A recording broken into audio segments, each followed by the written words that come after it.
오늘 아침 신문 시작합니다. 여름철 집중호우가 반복되는 가운데 장기간 방치된 빈집들에 대한 우려가 커지고 있다는 기사 먼저 보겠습니다. 한국일보입니다. 소방청 자료에 따르면 최근 5년간 단독주택 붕괴 및 깔림 사고 구조 중 44.6%가 장마철인 7, 8월에 발생했습니다. 특히 단독주택 빈집은 아파트나 다세대 주택에 비해 관리가 허술해 붕괴 위험이 더 크고 대부분 2000년 이전에 지어져 노후화도 심각한데요. 정부가 빈집을 1에서 3등급으로 분류해 지자체가 관리하도록 지침을 마련해뒀지만 현실적으로 빈집은 사유재산에 해당해 지자체의 적극적인 개입이 어려운 실정이고요. 2024년 기준 즉각적 조치가 필요한 3등급 빈집에 대해서도 직권 철거를 시도한 지자체 비율은 5.5%에 그쳤습니다. 신문은 빈집이 붕괴나 화재 등 다양한 안전사고의 원인이 될 수 있다며 위험성이 큰 경우 지자체가 매입하거나 개발을 지원하는 방안을 검토해야 한다고 강조했습니다. 다음은 동아일보입니다.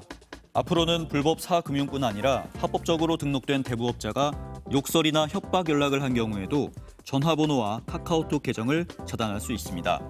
전화번호 이용 중지 제도는 불법 사금융업의 대부 광고에 쓰인 번호를 차단할 수 있게 하는 것으로 2014년에 도입됐는데요.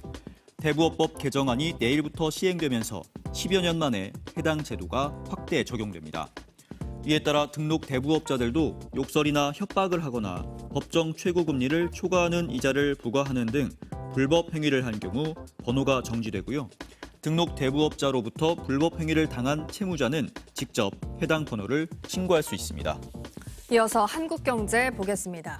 최근 5년간 고등학교 학습서 물가가 30% 넘게 올랐는데요.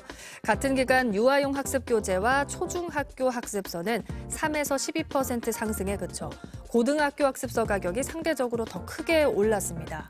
학령 인구가 꾸준히 줄고 있지만 N수생이 늘어 고교 학습서 수요는 오히려 증가했다는 분석이 나옵니다. 또 우크라이나 전쟁으로 인해 책에 들어가는 종이값도 크게 올랐다고 하는데요. 특히 고등학교 문제집은 전년도 수능 문항을 반영해 매년 개정판을 내다 보니 종이값 인상에 더 큰 영향을 받습니다. 수능 연계 교재를 만드는 EBS가 학습서 가격을 인상한 점도 물가 상승 요인으로 꼽힌다고 신문은 전했습니다. 다음은 국민일보입니다. 내수 침체로 국내 패션업계가 어려움을 겪고 있는 가운데 올해 상반기 중국산 의류 수입은 사상 최대치를 기록했는데요. 이와 함께 메이드 인 차이나 의류를 국내산으로 위장해서 유통하는 이른바 택가리도 급증하는 추세입니다. 관세청에 따르면 올해 상반기 불법 수입품으로 적발한 310만 점 가운데 170만 점이 원산지 허위, 미표시 때문이었는데요. 그중 다수가 중국산 의류를 한국산으로 둔갑시키거나 두 나라 명칭을 병기한 경우였습니다.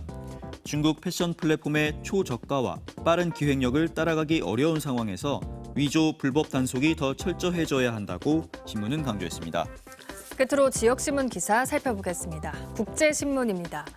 주택 청약 종합저축에 가입한 지 5년 미만인 단기 가입자가 감소세를 보이는 이유가 지역마다 다르다는 기사입니다.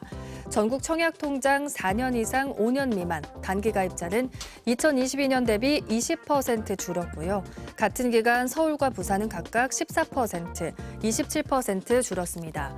청약통장 가입자가 두 지역에서 똑같이 줄었지만 이유는 달랐는데요. 부산은 코로나 팬데믹 이후 부동산 시장이 침체되면서 청약통장이 없어도 미분양된 단지의 동호수를 지정해 계약을 맺을 수 있고요. 반면 서울은 청약 당첨이 하늘의 별 따기가 되자 단기 가입자가 줄고 오히려 장기 가입자가 늘었습니다. 지금까지 오늘 아침 신문이었습니다.